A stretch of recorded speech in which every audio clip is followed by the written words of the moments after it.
Velkommen tilbage. Et skræmmende spørgsmål vil blive stillet i dag. Hvad ville ske, hvis USA og NATO gik til krig mod Rusland og Kina samtidig?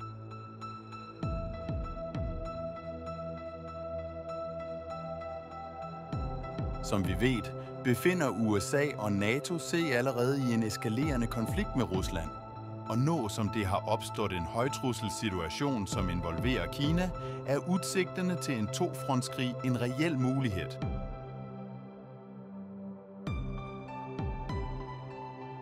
I så fald vil USA's og NATO's styrker stå over for enorme udfordringer.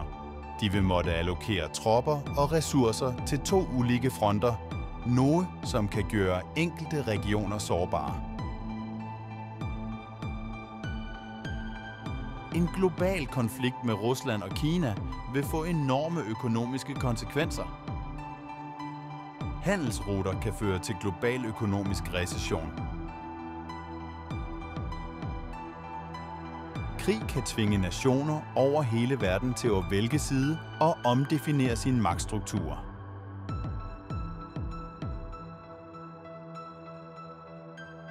Vi gennemgår USA's og NATO's militære taktik i slike konflikter OG, hvordan Rusland og Kina kan reagere. Følg med, når vi udforsker denne makabre situation.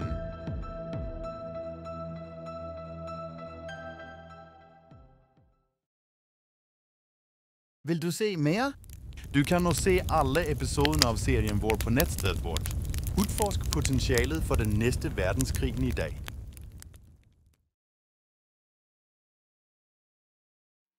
Etter hvert som situationen med Rusland, USA og NATO bliver kritisk, tager Kina sine egne strategiske greb.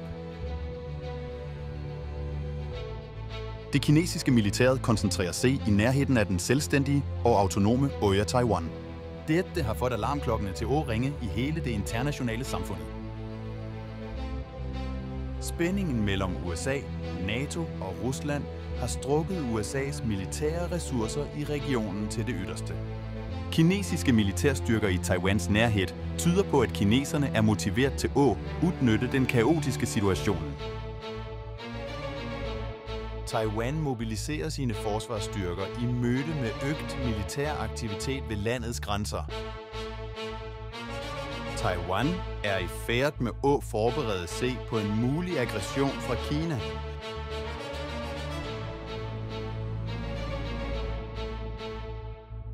Internationale eksperter stiller spørgsmål ved motiverne bag Kinas handlinger. Tester Kina NATO's og USA's beslutsomhed i krisen, eller forbereder de sig på at invadere Taiwan? USA's og NATO's militære ledere revurderer sin strategi i møde med udsigtene til en tofrontskrig. USA må vælge mellem Europa og Asia, når de skal bruge sine militære ressourcer. Verdens ledere fortsætter det diplomatiske arbejde med at trappe ned spændingen og undgå en total konflikt. Dagens geopolitiske situation gør det vanskeligt at finde fredelige løsninger på konflikter.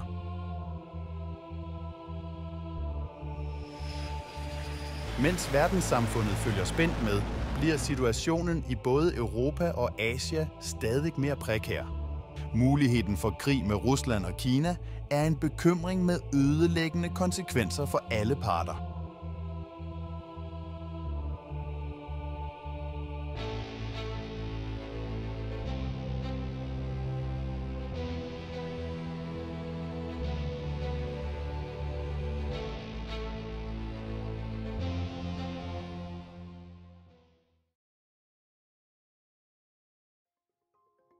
Vurderinger fra den militære ledelsen tyder på en mulig konfrontation med Kina, samtidig som spændingen med Rusland fortsætter. I erkendelsen af situationens alvor vil USA og NATO dreje sine militære ressourcer i retning af Kina-regionen.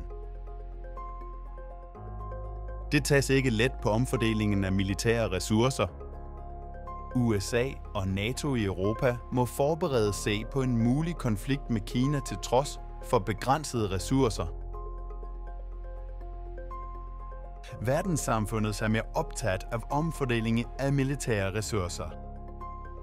Analytikere advarer om, at en forskydning af styrkene kan få Rusland til at fremstå som svagt. Dette kan opmuntre dem til at intensivere sine aktioner i Europa.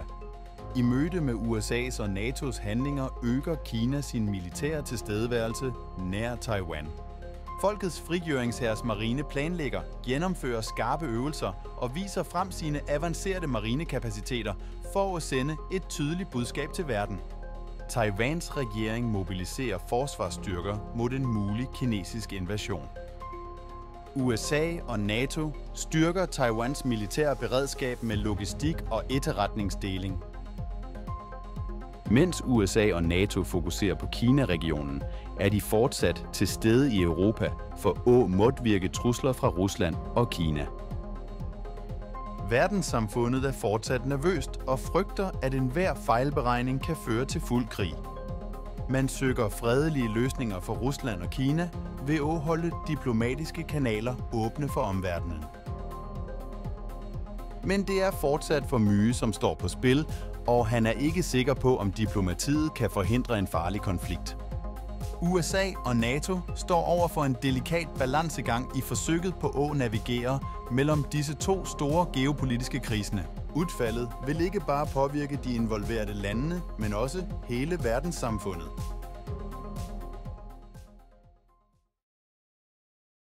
Abonner og slå på bjællen for at holde dig opdateret på nye episoder om 3. verdenskrig. Tak for at du tager imod os.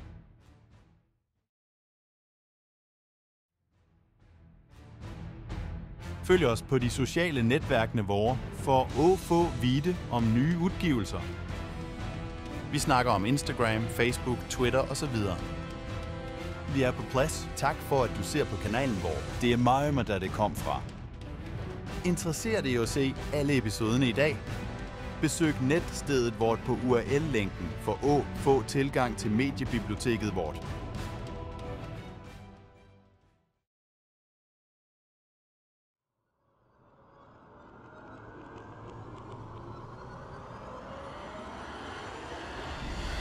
Ved du mye om 2. verdenskrig? Hvilket land erklærte Tyskland krig først? Kommenter nedenfor i kommentarfeltet til YouTube-videoen. Følg med for at få det rigtige svar.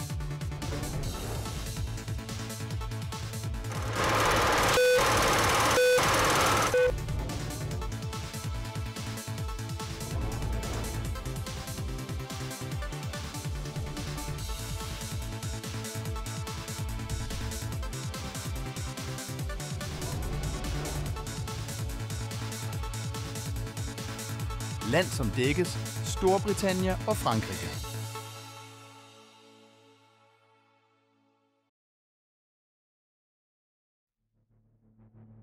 I møde med den økende spændingen i Asia-Stillehavsregionen har præsident Biden bestemt sig for at gå ret på sak. Advarer Kina om økonomiske og militære konsekvenser, dersom landet invaderer Taiwan i en tv-sendt tale. En selvstyret, uafhængig ø, som Kina anser som en separatistisk region. Biden understreger sin støtte til et frit og demokratisk Taiwan. En genforening af øer med fastlandskina med tvang vil blive mødt med stærk og samlet modstand fra det internationale samfundet. Kina er ikke rede for den amerikanske præsidentens advarsel. Kina bekræfter sin forpligtelse til et-Kina-politikken. Beholde Taiwans genforening som et internt anliggende og undgå indblanding udenfra.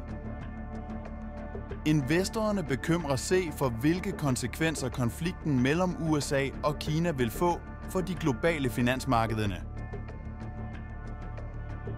De globale aktiemarkederne faldt, og råvarepriser som olie og guld steg. Til trods for retorikken fortsætter det omvendte diplomatiske arbejde mellem USA, Kina og andre interesserede lande. Lederne søger en fredelig løsning på krisen for at undgå fuld krig.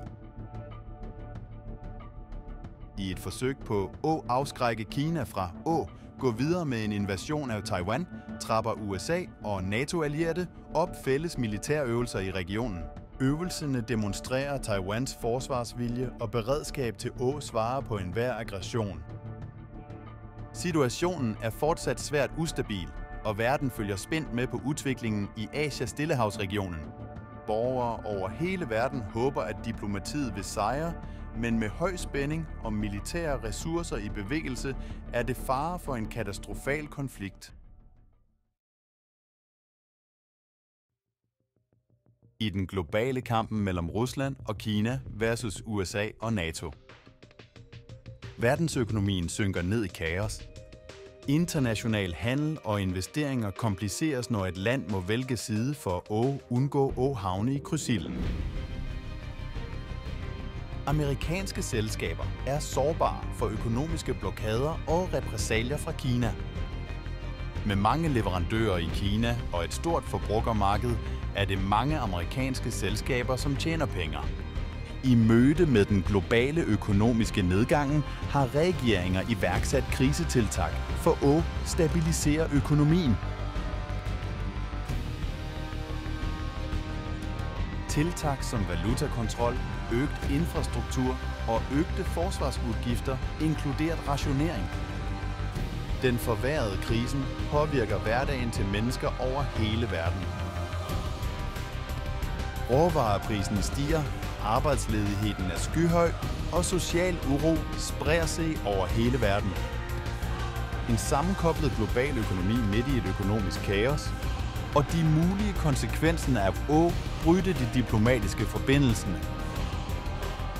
Jo længere konflikten pågår, jo mere alvorlig vil situationen blive, etter hvert som nationerne stræber med at tilpasse, se den nye virkeligheden i en urolig verden.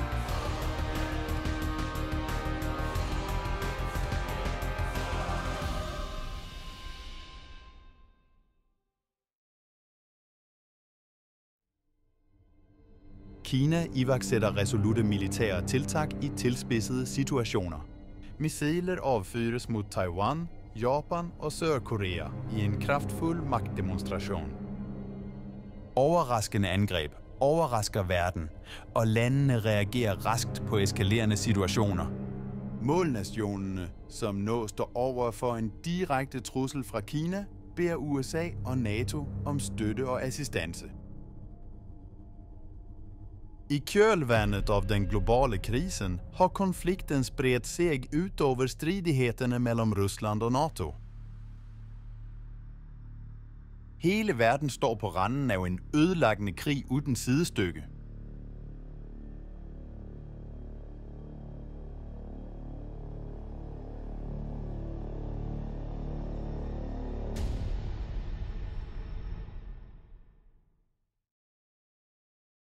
Vill du se mer? Du kan nu se alla episoderna av serien vår på netstedet vårt. Udforsk potentialet for den næste verdenskrig nu. Få fart på kreativiteten med avanceret AI for video, kopiering af høj kvalitet, fritstående tjenester, førsteklasses hosting og maksimal personvernbeskyttelse på nettet. Gå ikke glip af eksklusive rabatter og kampagner. Registrer dig i dag ved at klikke på linkene i beskrivelsen. Rejsen mod engagerende indhold begynder nu.